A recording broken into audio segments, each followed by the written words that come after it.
Hi, everyone. Welcome to our Ask an Agent Anything. Excited to be here. Unfortunately, couldn't make it last week. I was in the Bahamas having an amazing time, but obviously I had to push it back a little bit just because Wi-Fi was a little bit spotty where I was at. So welcome. Our topic today is what kind of wardrobe in general as a talent should you consider? And so we're going to go over a couple of different aspects of this. We'll go over what does the talent need to look for when they're actually booked, and they need to bring their own wardrobe or are connecting with wardrobe instructions, so on and so forth. Also, what kind of wardrobe should you generally have for actress headshots? We'll go over commercial and theatrical. We will also go over what kind of wardrobe we'd like to see if this is for lifestyle or your modeling portfolio, as well as what kids should kind of consider as, or the parents of kids as they do test shoots for their reports. Just what you need to look for, what looks good, what doesn't look good.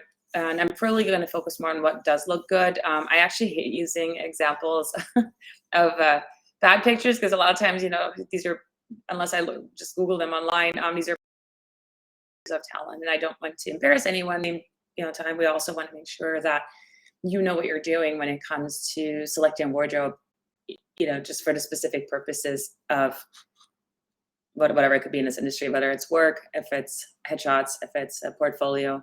And then generally, I think it's always just good to have stuff in your car if this is what you do, or like have kind of like a bag ready to go that you, every time you're working, that you just kind of have with you. Because even though, especially the bigger productions usually provide most of your wardrobe, just imagine, actually working an 8 or 12 or 10-hour a day in shoes that do not fit you. So I think they're just basics that you should kind of have in your bag with you at all times in case something doesn't fit, so that you are able to comfortably go through the day while, making everyone else's job easier and better by just kind of being prepared when it comes to all those things. All right, so we're going to first go over, I think I'm actually going to do headshots first, and I'm going to try to screen share here. Hopefully this all works out okay. Let me just see real quick if we can do this.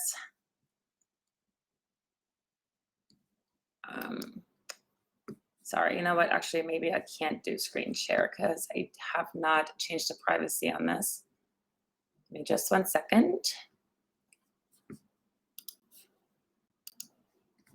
Should have done this ahead of time. This is why it pays off to be prepared. 1 second.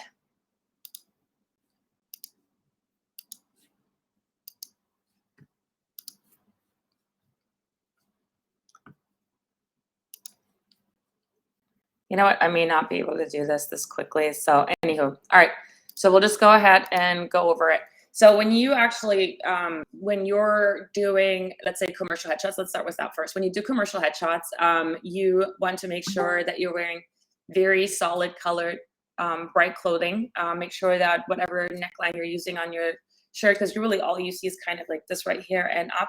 You want to make sure is that the colors are flattering for you, that the neckline is flattering for you. If you're not really sure, let's say you're, blonde hair, blue eyed, want to make sure that whatever wardrobe you use actually enhances that and goes well with your skin tone. Make sure that, if you, I think it's sometimes really hard, like the turtlenecks or like anything that's kind of very confining in the neck area. Want to stay away from that. Usually a crew neck, V-neck. If it's for more business professional look, definitely welcome to do a collared shirt. You can do suits if you want to. It just really kind of depends on the roles that you're going for. And again, just make sure is that the colors really enhance your coloring. And then you can always connect with the photographer in advance just to see what kind of backdrop colors are available to you.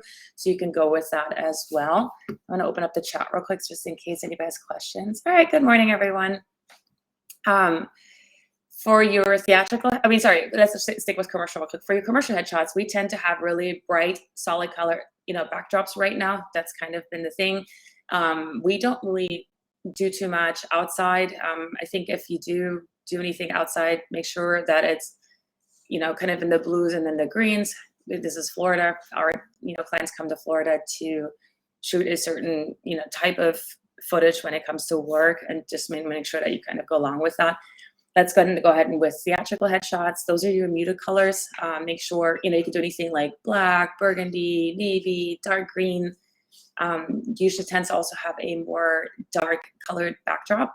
Again, make sure these are flattering, color lines when it comes to, because you're really just seeing this. And now for all of us, we work on like large screens. So all the client sees like your big headshot on a big screen. So we just want to make sure that all the pieces kind of fit. So muted tones, you'll have a more serious look, muted backdrops. And again, communicate with your photographer and see, what kind of color options they have if you want to match those. If you are not really sure what looks good on you, figure out your skin tone, figure out your hair color, obviously your eye color, and the combination. And you can literally go on any headshot photographer's website, any agency website that publishes their talent, and look at those headshots and see what they actually look like, and see maybe somebody else that looks similar to you and kind of how they're presenting themselves and what do they have on. And you can go with that. But I would really, really stick with solid colors. I'm not really crazy about patterns or, hoop ear, shouldn't do any hoop earrings, anything like that in your headshots that are distracting. These are really supposed to be like a canvasy version of you while still showcasing what you look like. Next, I would say let's go into, let's do modeling portfolios. So that's always, when you do your test shoot and you show up with very limited wardrobe, that really limits the photographer and what they can actually do for you. And if you're paying for these pictures, you might as well get the best quality out of it. So make sure that,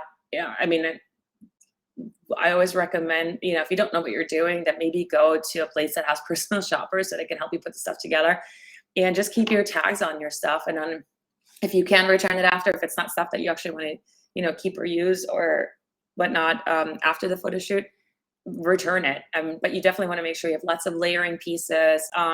We actually have a Pinterest board for Talent Direct for our agency. You can literally go on there, and there are all kinds of ideas when it comes to like lifestyle photography, swimwear, what's in your model bag. We have all kinds of inspiration and giving you visuals too of what this needs to look like, and ideas on just what to bring, what to look for, what to shop for. Remember again, if you're not in swim shape, we don't need a swimsuit picture of you in your portfolio. If you don't actually know how to do yoga, I don't need a yoga outfit pose on the beach if you actually don't even know how to perform that function. So let's just make sure that whatever wardrobe we shop for, or that you bring to your shoots, make sure that this makes sense, and make sure that it goes well together. Make sure the colors go well together. Make sure the colors look good on you. Again, sometimes less is more.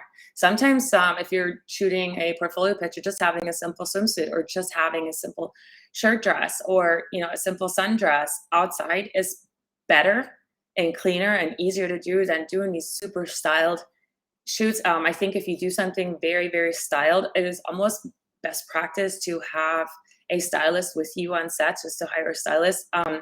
Again, also, if you don't know what you're doing or you're newer in this business, maybe work with a stylist at the beginning, because they'll, by working with you, will also kind of teach you what it is that you need to look for and how do things look good together. Make sure your clothes fit you well.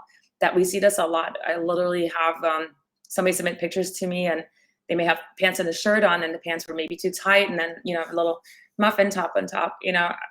They shouldn't be editing this out. Your clothes should fit you well. And you can clip stuff. You can do all kinds of things on set. Like, let's say there's a dress that really looked great in person, but on camera maybe makes it look a little bit wider. They'll just clip it in the back.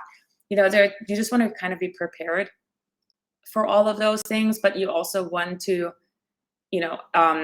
make it easy for everyone else to actually shoot with you. So you want to have your wardrobe kind of ready, or you hire somebody or outsource this, or let the photographer know in advance that this isn't your strong point, and then you can figure out how to work together. But a photographer really will get the best pictures for you if they can just kind of do their job, and they don't have to do 5 other jobs to just make you look right, in these images. So most of them, or at least all the ones that I think we work with, also have inspiration boards that they can share with you. They can give you the locations you're gonna be shooting at, and really make sure that you spend some time on this. Like, this is, I think, and this happens a lot, where people just kind of show up. That's not what this is all about. Like, you really need to learn, about the industry, what makes you look good, what do you need to have, later once you're actually booked for set purposes also, like the easier you are to work with because you just know what you're doing, the better. And it's okay to be a beginner. Just take your time, make sure you don't rush anything. If you have the opportunity to shoot tomorrow with somebody big and you're newer, maybe then tomorrow isn't a good day unless you really have all day today to actually go and grab your wardrobe and come into this prepared. Because if you're not prepared, or if you don't feel good about what you're doing or what you're bringing, that shows so much in the pictures at the end. It really does, because I think it's a confidence thing. Prepared people are usually more confident than unprepared people, because you're just going, flying through this. I don't think that's the best way to do it. If anybody has any questions, just make sure I can see the chat, so I can see you guys actually posting your notes in there. Again, this is your time. We always, we do these to be educational and to just, most of you know, I've been in Florida for 20 plus years. I absolutely love our state. My whole point is to make sure to have really prepared, great talent. I want the clients that come to our state and shoot here to be excited about what we're doing and feel confident that they can get their productions done. And that's what this is all about. It's really just creating a community of great people that they can pull from. All right, so now we talked about headshots, commercial, theatrical. We talked about lifestyle, modeling pictures. Oh, let's talk about digitals real quick. Digitals should be mostly done for models. We have been recently, because this whole casting process has gone more online, we have been requesting digital pictures also from non-model talent. All it really is a digital picture, meaning a snapshot of you, what you look like today. These shouldn't be enhanced. These shouldn't be edited. If you're having a tired day, maybe find better lighting. But these are digital pictures, are really just that. It is what you look like today, because a lot of castings are happening online or via self-tape. They just want to see what you look like right at this time. Modeling digitals should be very simple. We prefer ideally all black clothing. Could be swim digitals. That would be just the regular swim, age appropriate, whichever way it goes. Swimsuit. Could be a one piece, can be a two piece, just depending on where your confidence level is. If it's digitals for full body, that are non-swimsuit, then really ideally like a pair of shorts and a tank top. Like these are really plain and simple. Really just want to see what you look like right now in normal light in real life. So please don't send edited pictures. Please don't overdo it. Don't put on a complete full face of makeup, unless it calls for it. Less is more. Obviously, you're welcome to, put some under eye concealer, mascara, some lip gloss, all those. I think, foundation if you need to. All those things are fine, and but really less is more. A lot of times when we put too much makeup on women, it tends to age women a little bit, especially in digital pictures. So just try to, kind of work with that. If you have questions on this, maybe. If you're wondering if you're doing it right, maybe just do a practice one and send it to your agent. Like, would this be okay? Just so I know for the future. And that is totally fine. I'd rather you be prepared than not prepared. I'd rather be able to get these rather quickly than have to wait for them for a long time. And I think sometimes people overthink digitals. Digitals do not get you or not get you a job. It really is just making sure that you look like your headshot, which, sometimes tends to be a little bit edited. They just want to see what you look like in real life. Let's go then next to children. Again, with children, you can have actually a little bit more fun. What I'd like to do, I have a couple of my kids in the business, and what I'd like to do is actually go, I just go to like Nordstrom, the Rack, go to Old Navy, all these different places, and I find the most colorful clothing that I can find. I do layers for children as well. If they're a certain age range, I would say like, 7 or 8 and under, it gets fun to do like polka dots and rainbows. Like, so everything I've just told you when it comes to adults was like simple and, solid colors and blah, blah, blah, kind of just went out the window. For kids, we can really do fun colors and layering. If you have a yellow shirt with a rainbow and there's maybe, there's a pretty blue color in the rainbow, then I try to get like a layering piece, even if it just ties around the sweater, or maybe have like a, some kind of prop, or if it's swimsuits, like having a little, having a couple pool gadgets. You can do some really fun stuff with kids. Again, if you overstyle it, sometimes it looks, especially if you don't know what you're doing, it tends to look just like that, overstyled and maybe not quite on point, and it's distracting, and we can no longer see your child. But you definitely want to make sure that they're like fun color schemes. Again, something where I would reach out to the photographer and just ask him what color backdrops they're using, and then you can really play your colors off those backdrops. And again, I think, look at any agency's website that posts their talent or posts work, and look at what the kids look like. Look what they have on. Look at the pictures that you're attracted to. If you're looking at it, so are they. They just tend to be some color combinations like yellow, orange, red, and pink, looks really pretty together. Blue, green, sometimes maybe purple, even some, even if it's like pink, black, and white, or like there's so many different color combinations that you can do and make it really fun. For little girls especially, or also older girls, I mean girls in general, make sure too that you kind of come prepped with being able to maybe change up their hairstyle a little bit. For little kids, maybe do a ponytail, a bun, pigtails, like little two buns like that, or you can do, a headband. Just want to make sure, again, don't overwhelm the child when it comes to the stuff. If you don't want to know what you're doing, hire a stylist, hire a hair and makeup artist. Sometimes the photographers already come with connections in that space. And sometimes, if they're traveling photographers, maybe they do not. Maybe then ask your agency or ask around. There's so many great Facebook pages dedicated to entertainment industry, individuals that you can hopefully find that way. Post you're looking for, so can anyone recommend someone, or go through your network, or like I said, ask the agency. We're usually happy to help if we know of someone in the area that you're shooting, or that we can at least refer you on to, or maybe if it's not them, maybe they have someone else they can refer you on to as well. But most of the photographers know at least one or two people that they can call on, so that should be fine. Trying to think if there's anything else. I kind of went over the 15 minutes, which now means I can't post this on Pinterest. But if you have any other questions, make sure, reach out to us. We're really here for you. If there's a topic you'd like us to discuss in the future, we're just kind of picking a topic every month and going over basics. Reach out to us. We're happy to connect, and you can always comment here, and I'll go back and look and see if there are any questions and answer them for you. So thank you very much. I think hopefully this helped you today make your decisions with your. Oh, you know what? Since I'm already over, forgot one more thing. Set.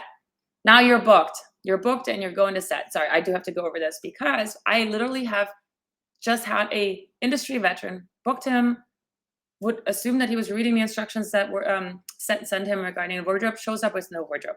Guys, there is never a set where you shouldn't bring wardrobe. Even if they have all the wardrobe, like let's say you tried the stuff on there, everything's great. If you have something similar at home that is your size, that you wear, shoes that are worn in, that are comfortable for you. Like sometimes wearing new shoes for 12, like I said, for 12 hours a day, and maybe they're half a size too small, could really alter your experience on set that day because you're uncomfortable, you're not in pain, it hurts to walk. Just have everything ready. If you're a model, like you should have at least a couple of bikinis, cover-ups, shorts, skirt, a shirt, at least 5 or 6 pairs of shoes, like anything from flip-flops to sneakers to sandals. Have a set bag that you can kind of just throw in there and bring it with you. If you know that, you're wearing a blue shirt and khaki pants and then black shoes, for example, on set the next day, have those things ready. Like just bring your own, have it in the car, even if you never pull it out. But geez, if something happens on set, or, there's smudges on wardrobe and let's say they can't change it out, but you have something similar ready to go. Oh my gosh, dude, I love you so much more for being a prepared talent. Why not? It's just, be part of this collaboration, be a contributor. Don't just show up and expect everything to be done for you. Trust me, it's a small community. People remember good people. If it's between two people and you're the one that's just easy to work with and has shown up, the way we want you to show up before, why not, just be a team player and be ready and bring what you need to bring. And I think it usually, just ends up benefiting everyone. I'm trying to think if there's anything else. I think that's it. But just, pay attention, read the details. If you have a question, ask. If you don't have something, that's okay. Then we let them know. If you have enough time to try to go and get it, if it makes sense, get wardrobe that they've asked for that you don't have. Maybe just, if you think you can use it in the future, maybe just go out and grab it. And if you really don't, let your age know that you don't. And that's okay. At least then we have the chance to communicate and they can let their wardrobe department know. So anyway, I had to kind of tag that on at the end. So if you have any questions, let me know. Thank you so much for your time, and then we'll see you guys in another month. All right, ciao.